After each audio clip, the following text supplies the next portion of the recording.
સવારમાં જાગી અને જો આ બે શબ્દ બોલવામાં આવે તો તમારી તમામ મનોકામના પરિપૂર્ણ થશે. આપ સૌ સવારમાં જાગતા હશો, જાગતા જોઈ હે ને? કારણ કે ભગવાનનો આદર ભાવ ત્રિકાલ સંધ્યા બતાવી, સવાર, બપોર અને સાંજ. તો સવારમાં જાગી અને આપ કરો છો શું? સવારમાં જાગીને શું કરવું જોઈએ? મારા સવારમાં જાગ્યા, પડખે ફોન પડ્યો હોય, ફોન ઉઠાવ્યો, ફોનમાં કયા ફોન આવ્યા છે, કયા મેસેજ આવ્યા છે. અત્યારે તો એટલી બધી વેબસાઇટો થઈ ગઈ, યુટ્યુબ છે, ઇન્સ્ટા છે, પછી વોટ્સએપ છે, ફેસબુક છે, અનેક જાતની વેબસાઇટોમાં આપણે મેસેજને જોઈએ. હજી તો આંખ ભલે ખુલ્લી ન હોય અને તરત ફોન હાથમાં હોય છે. પણ આપણી સંસ્કૃતિ એ બતાવતી કે સવારમાં જાગો ને એટલે ભગવાનનો આદર ભાવ કરો. જમણા હાથના દર્શન કરીએ, કરાગ્રે વસ્તે લક્ષ્મી, કરમૂલે સરસ્વતી, કર મધ્યે તુ ગોવિંદમ પ્રભાતે. ભગવાનને આપણે અંદર આપણા હાથમાં એના વંદન કરવા, પણ આપણે આ બધા આદર ભાવ ભૂલવા લાગ્યા. અત્યારે તો આપણે પશ્ચિમી સંસ્કૃતિ વાળા આપણા ધર્મના આધીન થઈ, આપણી જેમ પેલા કલ્ચર હતું એ પ્રમાણે લોકો જીવે, પણ આપણે તો સુધરી ગયા. ત્યાર પછી ભગવાનનો આદર ભાવ કરી જમીનમાં ધરતીને વંદન કરી અને નીચે ઉતરો ને પોતાની દૈનિક કાર્ય પતાવો. મારે તમારે બધી મનોકામના સિદ્ધ કરવી છે. કદાચ કોઈ કરોડપતિ હોય તો આપણે કરોડપતિ બનવું છે. અહીંયા બેઠા કેટલા જણને કરોડપતિ બનવું છે? બધાને બનવું હોય, બધાને ધનની પ્રાપ્તિ કરવી હોય, બધાને સારામાં સારું લેવલ પ્રાપ્ત કરવું હોય, પણ એની માટે તમારે ચકાસણી તમારી જાતે કરવાની છે કે હું ક્યાં આગળ મારે જ્યાં પહોંચવું છે એના માટે ક્યાં આગળ હું અસમર્થ છું, ક્યાંથી હું પાછો પડું છું, ક્યાંથી હું આગળ વધી નથી શકતો. આ વસ્તુને તમારે નિપુણતાથી જોવી જોઈએ. પણ તકલીફ ત્યાં થાય છે કે આપણને બીજાની પંચાયત કરવામાં આનંદ થતો હોય છે. આપણે આવી આપણી બુદ્ધિ અને તર્કથી આપણી રહેલી ખોટી આદતોને જોઈ નથી શકતા, એટલે જીવનમાં દુઃખ આવતું હોય છે, એટલે તકલીફો જીવનમાં આવતી હોય છે, એટલે આપણે ઈચ્છિત કાર્ય કરી નથી શકતા, એટલે આપણે અસમર્થ રહીએ છીએ. પણ એક વાત ચોક્કસ છે કે તમારે સવારમાં ઉઠી આ બે શબ્દ બોલાઈ જાય તો ધારેલા મનની ઈચ્છાઓ પરિપૂર્ણ થઈ જાય. પણ મહારાજે કીધું આ બે શબ્દ બોલ નાખીએ પછી પૂજા કરવાની જરૂર શું છે? ના, ભલા બે શબ્દ મહત્વના છે, પણ સાથે તમારે પરમાત્માની કૃપા પ્રાપ્ત કરવી પડે. કોઈ માણસને આપણે ચેક આપીએ કે ભાઈ 1,51,000 રૂપિયાનો આપણે મેં ચેક ફલાણા ભાઈને આપ્યો, પણ આપણી બેંકમાં આપણા ખાતામાં 1,51,000 રૂપિયા હોવા જોઈએ તો જ એ માણસને એ ચેકના રૂપિયા પ્રાપ્ત થાય.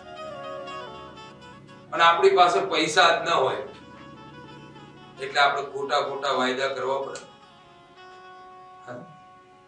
અસમર્થ તમે થાઓ. એમ એ જ વસ્તુ અહીંયા છે કે તમે દેવોની પૂજા નથી કરી, તમે દેવોનું આરાધના નથી કરી, તમે ભગવાનનું અનુષ્ઠાન નથી કર્યું, નથી કર્યા જપ, નથી કર્યું તપ, નથી હૃદયથી ભગવાનની યાદ કર્યા. ઘણા લોકોને એમ કહે કે ભગવાનની પૂજા કરતા તો ભગવાન આપણા હૃદયમાં જ હોય છે. અરે વાલા, ઈશ્વર હૃદયમાં જ છે, પરમાત્મા દરેકના હૃદયમાં છે. અરે તમે એવા સમર્થ છો કે તમે કોઈની નિંદા ન કરી શકો?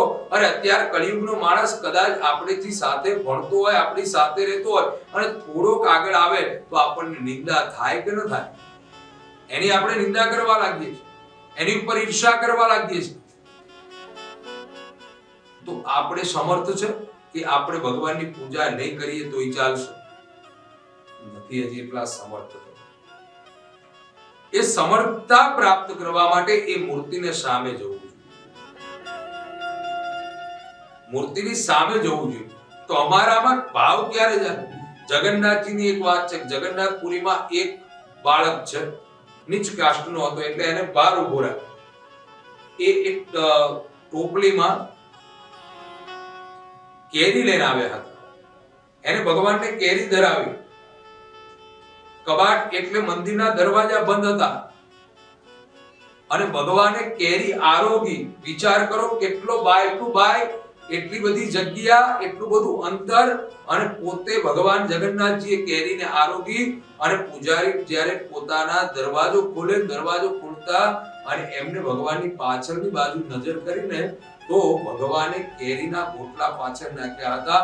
એ સમર્થ માણસ, એની ભક્તિમાં એટલી તાકાત, એટલે એ પરમાત્મા મળે. આપણામાં એ તાકાત છે?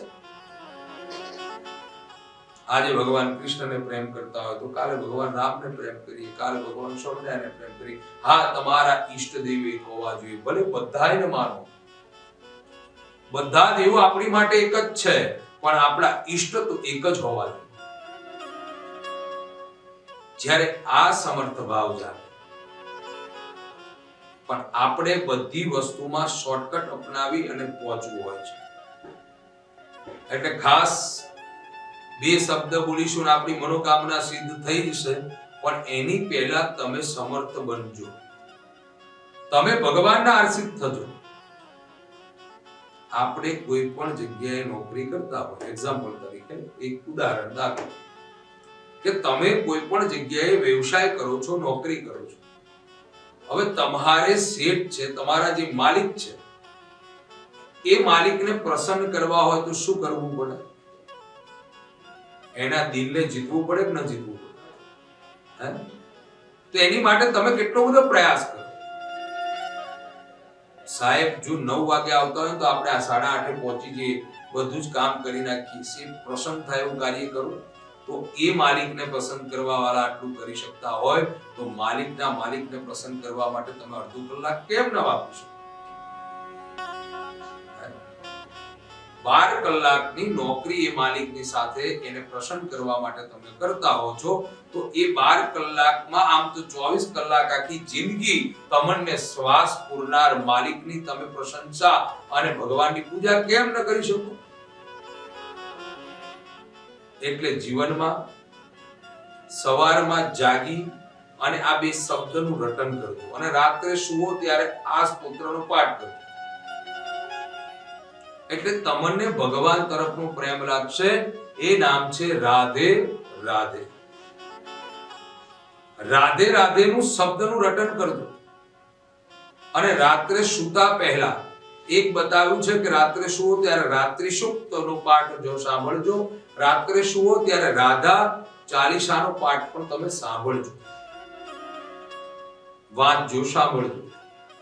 એટલે તમને સ્વપ્ન એવા આવશે સુંદર. તમારી આખી રાત એટલી સુંદરતાથી સ્વપ્ન આવશે, અને રાત્રિના સમયમાં તમારા મન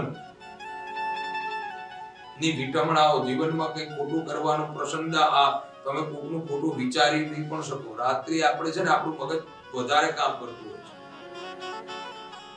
વિચાર શક્તિઓ વધારે વધતી હોય છે. તો આ રીતે તમારે સવારમાં જાગી અને જો આ બે શબ્દ બોલી જાગશો તો તમારી ધારેલી મનોકામના સિદ્ધ થશે, રાધા રાણી પ્રસન્ન થશે, અને તમામ પ્રકૃતિની કારક ભગવતી રાધા અહોનિશ તમારી મનોકામના સિદ્ધ કરશે. આટલું કરવાથી તમારું જીવન સફળ થશે.